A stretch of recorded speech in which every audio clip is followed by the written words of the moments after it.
Qardaş, bu deyəsən sizdən düşür, qadana. Sən qadanam, sən ki belə düzgün adamsan. Ala bax, bu 1 manatın üstünə də 1 manat qoyuram qadanam.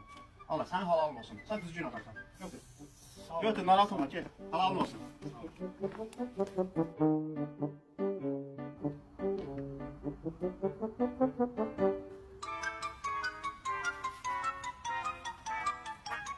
Qardaş, bunun düşür, sən qadanam yenə.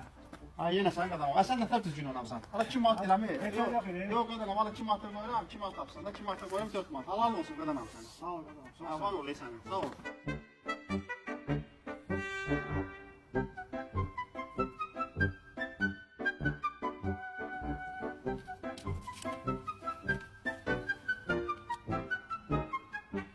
Ay, bəlkə bunun üstünə $100 mən qoyum.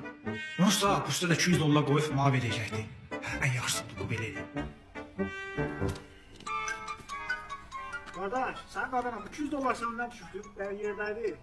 Ha, sən qadanam ha. Sən düzgün adamsan. Çox sağ ol qardaş, çox sağ ol. Allah razı olsun. Kredit pulu idi. Çox sağ ol. Sağ ol.